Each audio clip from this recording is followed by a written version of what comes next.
Right, let's talk transfers, let's talk transfer deadline day, because unlike what we saw back in January, where, let's be honest, transfer deadline day was a little bit on the quiet side, and that's probably being polite. Yesterday, anything but. It was spectacular, it was dramatic, and it ran late into the night as well. In terms of the key deals that were done on transfer deadline day, let's just run you through them. Manuel Ugarte's move from PSG to Manchester United did eventually go through for £50.7 million. Clinton's delighted by this one because Eddie Nketiah swapped Arsenal for Crystal Palace for £30 million. Aaron Ramsdale, earlier on the day, this wasn't such a late one, has made the move to get game time, to get starting time, which he hasn't had at Arsenal since David Raya came on the scene last season, has made the move from the Gunners to the Saints for £25 million. The big one that kept everyone wondering if it would happen, would it go through in time? Well, it did. Raheem Sterling, unwanted at Chelsea, is wanted at Arsenal, and he moves from West London to North London on loan. Jadon Sancho has made the move from Manchester United to Chelsea on loan, and we thought, till quite late last night, that Armando Broja was going to be making the move from Chelsea to Ipswich Town. In the end, he headed from Chelsea to Everton on loan. It was quite a day, and those are just some of the stories that happened. And just picking up on the biggest one of the day, this was the moment that Raheem Sterling made the move from Chelsea late on last night and got into the red of the Gunners. Hey Gooners, it's Raheem here. Super excited to be signing for Arsenal, and I can't wait to see you all at the Emirates. An amazing stadium. The pitch is like carpet, so I can't wait to see you guys soon and show you exactly what I can do. But can't wait to see you. Absolutely guaranteed. When I say the red of the Gunners, he's in a blue training top. Merson, let's come to you first of all on this. I mean, in terms, when you look at the CV of clubs he's now played for, Liverpool, the champions Man City, where he won multiple Premier League titles, Chelsea and now Arsenal. In terms of football CVs, that's a reasonably strong one. Oh, majorly strong, and because he's a good player. It's not because of luck, he's there because he's a good player. I think it's an amazing signing for Arsenal, amazing signing. You've got to remember Arsenal have finished 5 points and 2 points behind Man City the last couple of seasons, haven't been able to get over the line. Got someone in now who's a proven winner. Been there before, done it. Even that experience, just to take the offload off of Saka and Trossard and Martinelli. A phenomenal signing, phenomenal. As a Chelsea fan, I just hope the manager at Chelsea is doing it his way. Do you think he is? Because he was praising him during their Exactly, and that's what I don't get. And Raheem's been around a long time. For his age, but he's been around a long time. He's saying nice things about the manager. I want to work with a manager. I want to work, I'm looking forward to it. Then all of a sudden, before a game, he's see you later, you're out. And Raheem's been around a long time not to say great things about the manager if he knows he wants to get him out of the club. So, for me, I'm shocked. I think this is a major signing for Arsenal. I think this takes them, but I do think it takes them to another level. I really do. I think he's an X factor, and that's what Arsenal need in big games. And he's played in big games.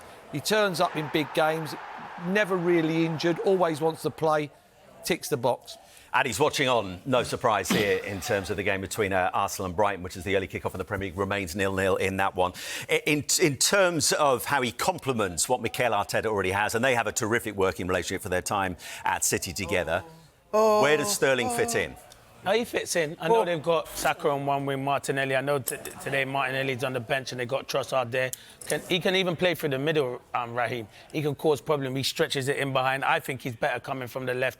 Mercy's just nailed it. The experience that Raheem has to go in there, and when you can bring a player of that calibre into the club, it was a no-brainer for Mikel Arteta. And the one thing which I like, Mikel Arteta spoke so well of him during the week. I think having a good relationship with your manager helps as well. So he knows Raheem's got to go in there, and it could swing it in Arsenal's favour, bringing a player like Raheem Sterling. I'm so glad he's got sorted out, because you don't like to see players just being frozen out and pushed to the side, which he would have done at Chelsea. So for me, I think it's a good signing from Arsenal.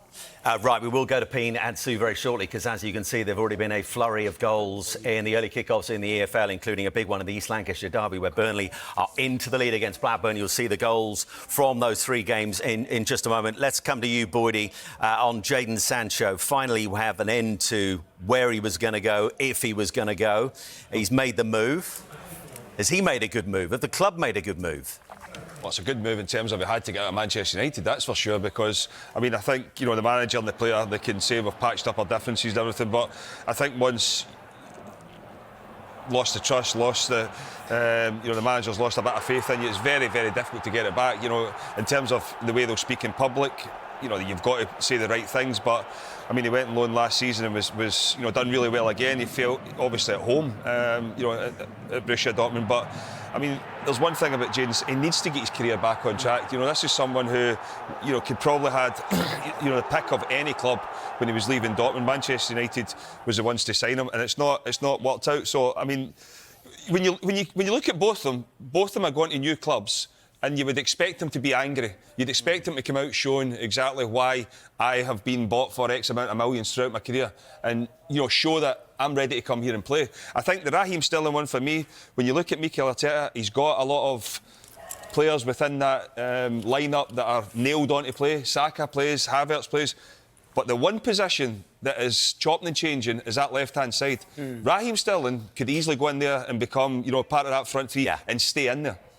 Back we go to the transfer talk, and we're going to talk about Manuel Ugarte, who's made the move from Paris Saint-Germain to Manchester United for over £40 million.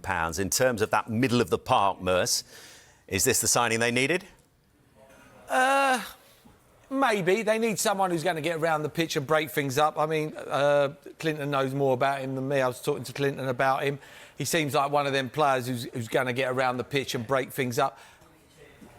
If I'm Man United, do I go and get Gallagher for 20 million less or something, who's proven in this league, who's played in it week in, week out?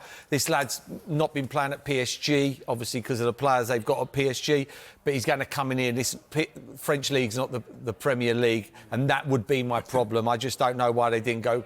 He reminds me of a similar player to Conor Gallagher. Yeah, you're right. He will get around it. Yeah. He's a good player, though. So I understand. And the reason I think they went and got him is because they've lost McTominay. So they wanted to strengthen in that midfield. But is he much better than McTominay? I'd say, that's a difficult one. He's a good player. It will improve Man United. He will. You know what would be more worried is someone like Casemiro, because I think he's in that kind of mode and that kind of player. I know, but then they'll have to change and try and find a space for him. So he give him that defensive cover. That's what he gives them, the defensive cover. So he'll break things up and then he'll give it to the players like the Bruno Fernandes to go and express themselves. Even that makes a good point, because you look at someone like Gallagher who went there, he could do that job, but maybe they didn't think he was available, but he was available. So it was someone that was staring them. But Ugarte is a really good player. Casemiro won't play now? I think, I don't know. That's a decision Ten Hag has to make. Kobe Mainoo will play. So then Casemiro don't play? Yeah, well, that's the decisions they have to make at that football club. But I suppose you want to have 2 good players in every position. Who would you play? Don't you? Yeah. Who would you play? You're at Man United Football Club. Hey, who would you play? 100%. I don't know. I'm not the manager. I'm here. He ignored you, Boydie, and then he ignored the question.